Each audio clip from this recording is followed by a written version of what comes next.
Today we're going to be doing intermediate. I'm going to show you traditional grip and I'm going to show you bend.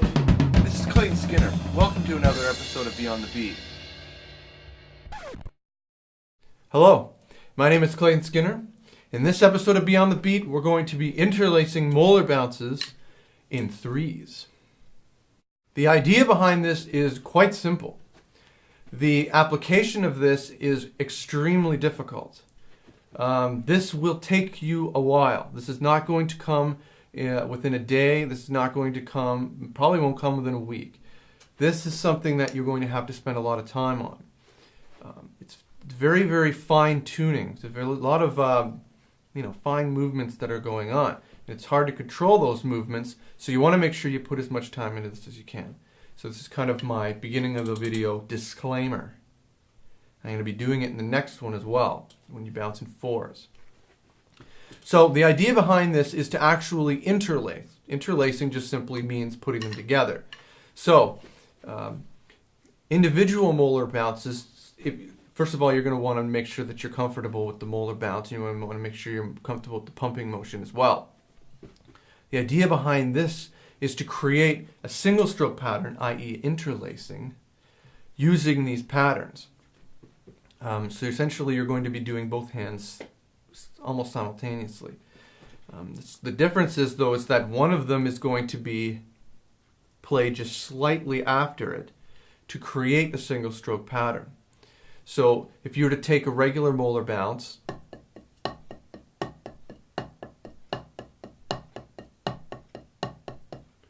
and place the beats in between it, that would be interlacing.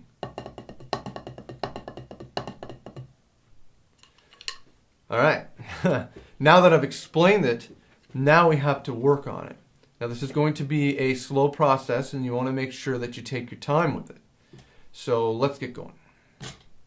So our first order of business, we're not going to specifically interlace them yet. First exercise, we're just going to work on bouncing them at the same time. So if you're comfortable with bouncing them one at a time, now we're going to bounce them at the same time. So they're basically going to be in sync with each other. Again, you want to make sure that you practice the movement that you're supposed to use. If you use traditional grip, make sure you practice the proper traditional grip movement for the Moeller bounce, or the pumping motion. And again, for the match or the German grip, make sure that you practice that same thing. You want to stay very loose. A good tip to work on this when you're first starting out is to actually do it without bouncing. So just line them up together and practice without bouncing. Pop, pop, pop, pop, pop, pop. Practice it slowly and then slowly build up the speed. Make sure that you eventually do bounce. But yeah, try to make sure that each one of the bounces stays together and they're perfectly in sync with each other. And then we'll move on.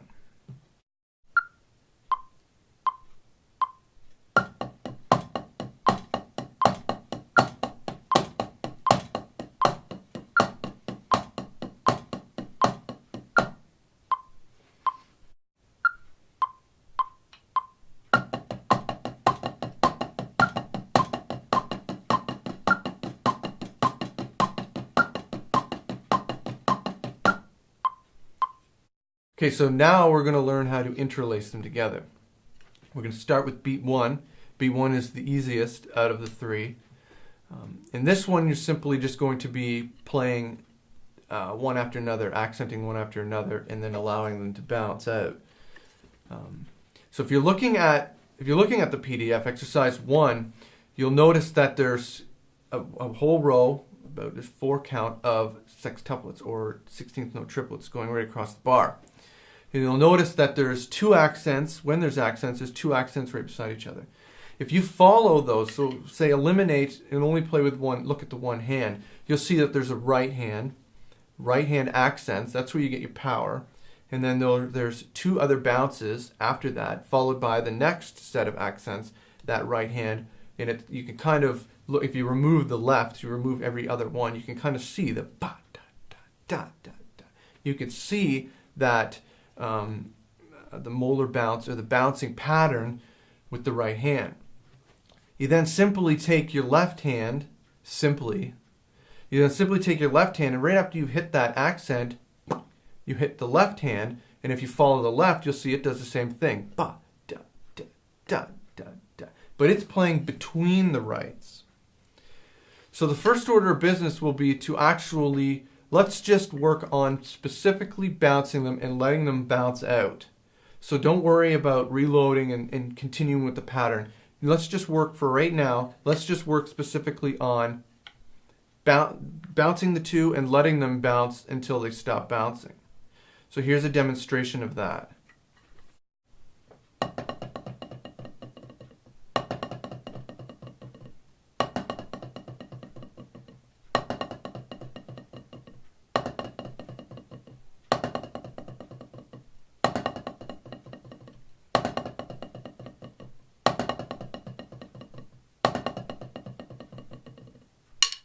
Once you're comfortable with that, once you're comfortable with just letting them bounce out, you can then take and practice keeping everything in threes.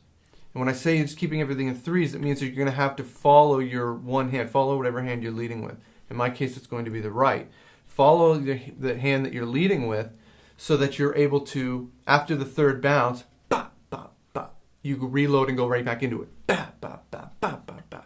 So it follows, everything kind of will fall into position here. You just got to make sure that you keep it in groupings of three.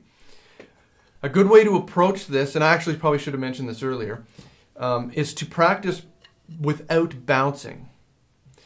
I told you to do this with when you're in sync.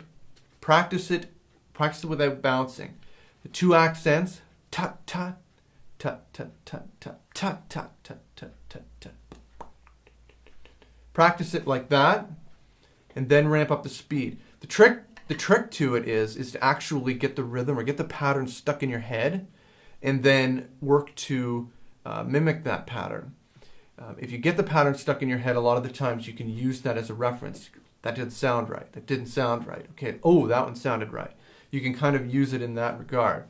Again, this isn't going to take you a day. You're not going to get this in 10 minutes. This could take you weeks to do. So yeah, just take your time with it.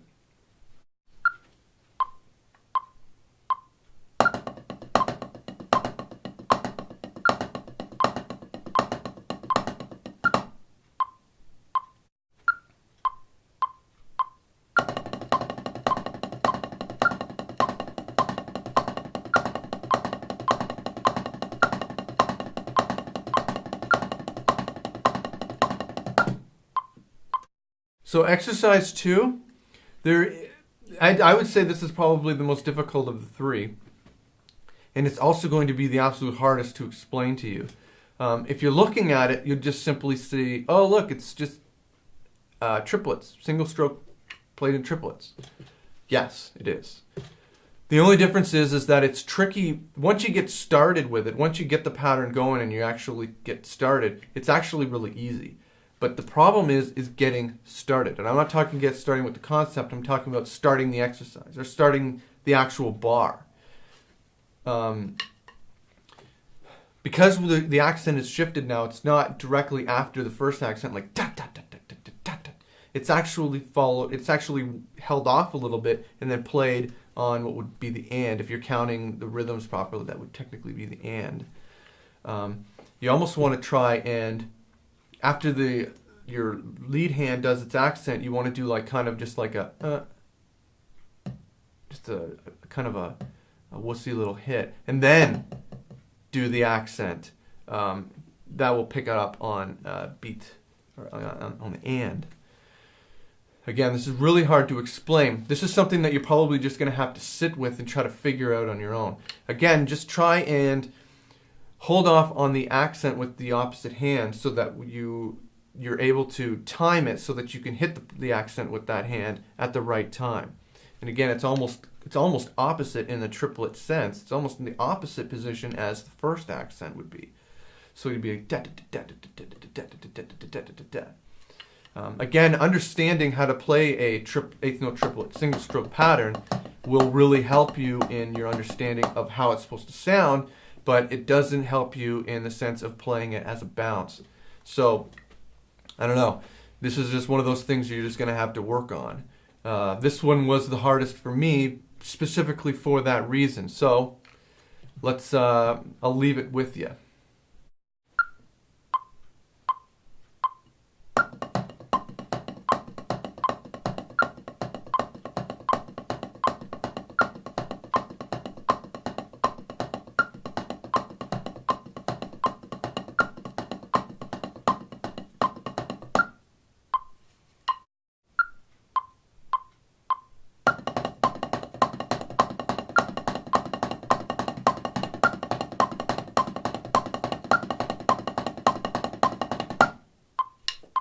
Now, exercise 3 is somewhat the opposite of exercise 1. And it's because of this exercise that I haven't necessarily stated that you should practice this with both hands, because you really don't need to. This exercise kind of gives you the impression that you are leading with your opposite hand. The only difference is you're not. So if you're looking at the PDF, you'll see that the accent, the left-handed accent or the opposite-handed accent, happens just before the right when you carry it on. So the first accent's all by itself, and then you kind of do your bounces, and then when you do that left accent, it hits, and then it's immediately preceded by the lead accent. So you want to make sure that your lead hand is the one that's playing with the metronome.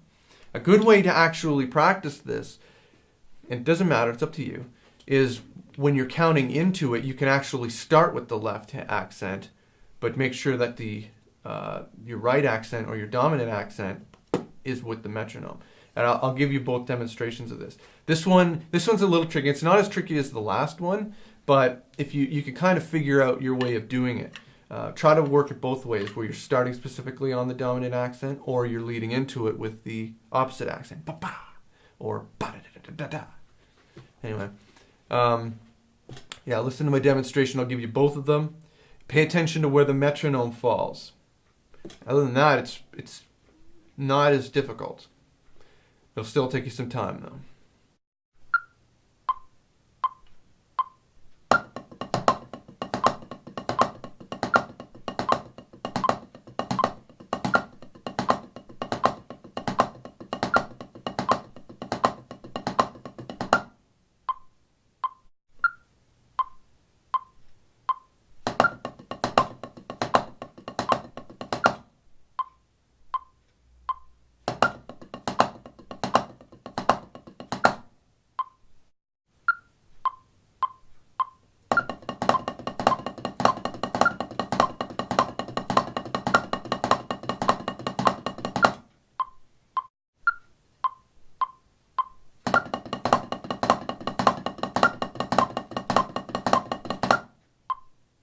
So again, I apologize. A